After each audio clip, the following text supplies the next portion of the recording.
Before we reach Earth and land in America, we probably should go over some of the current political dialogue occurring there. Sure. How about this thing going on in Wisconsin that centers around education? There is a you rub my back, I rub yours mentality with government workers and those in political office they negotiate their compensation with. Basically, the teachers' unions raise money to elect politicians who will work in the union's best interest, and the politicians return the favor by granting benefits they know the state cannot afford.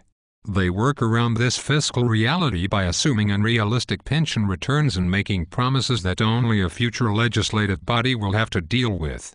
So is there someone that ends up losing in this exchange of favors? Of course, taxpayers are the ones footing the bill. The fiscally reckless maneuvers also can cause a flight of capital and population from states who pile up debt under the assumption that the state's taxes must go up on individuals and businesses. So if the taxpayers are the losers, why does there seem to be support for the teachers' right to continue this collective bargaining scheme with what seem to be unethical politicians? This is a pervasive issue throughout America.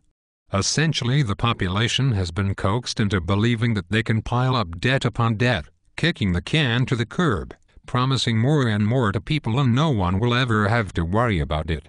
Questions about entitlements or government programs are always posed as whether you want them or not, instead of if you want them, or pay higher taxes to pay for them. So the American people share some blame for what sounds like a dysfunctional system? It's hard to argue that point.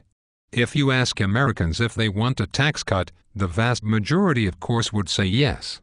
If you ask about continuing debt-exploding entitlement programs, of course they demand it as well.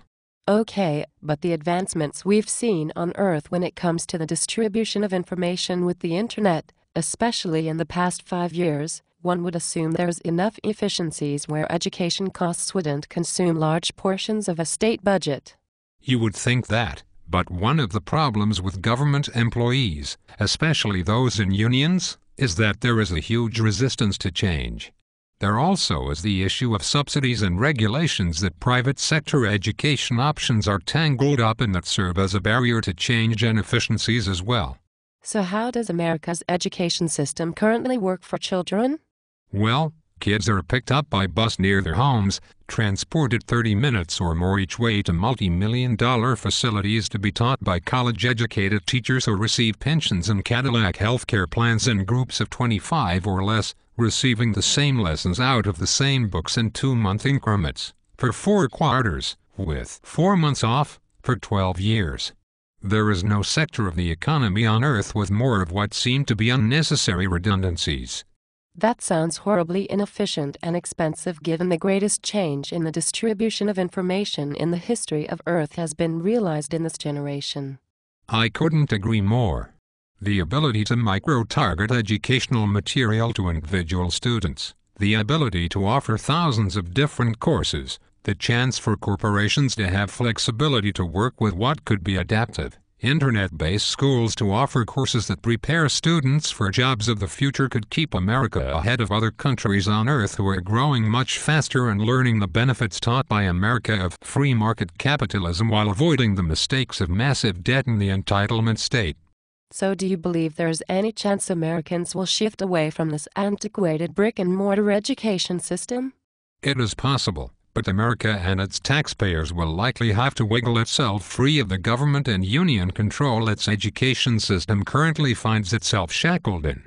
So if children are educated online, how would that work for parents who work during the day? Essentially, we could see the merging of the online education system with daycare. Instead of huge facilities, they could be within walking distance since there only need to be a few workers to monitor and assist the children, while remaining private and keeping future pension or healthcare entitlements off the government books. This system would be affordable to taxpayers even with means-tested subsidies that ensure all children get an equal opportunity at a top-flight education from the country's best instructors, something that is hardly the case today. But what about these kids interacting with each other? If they are educated at home or at these smaller schools, wouldn't that inhibit their social skills? Keep in mind when children are in school during class, they are primarily interacting with a teacher, and the vast majority of the time they are listening. The efficiencies of individual learning means children can learn more and learn it faster. In addition to the shorter time being transported to and from school, they would have more time for extracurricular activities where kids are truly interacting with each other. So are there any educational companies doing online education in the K-12 range? Actually, there are. The highest profile company is called K-12. They offer a combination of online and physical materials for children, and they do it at a price per pupil much lower than the public school brick-and-mortar standard now. You team up private sector chains of daycare with a company like K-12, the combination could create the flexibility and affordability that could transform education and America's competitiveness as we know it. So I think I have this public education issue down. Big government and big unions pile up debt and bills on the taxpayer while providing an inefficient product that is causing America to fall far behind in educating their kids compared to many other countries, who even without the advancements you suggest are educating their society at a much lower cost. And don't forget. Oh yeah, those American taxpayers still support this inefficient system because the state and federal government has accumulated gigantic amounts of debt and entitlements that can never be paid. But since a financial panic related to that debt hasn't yet occurred, they assume this Ponzi scheme will go on forever and they can continue to have their cake and eat it too. You got it.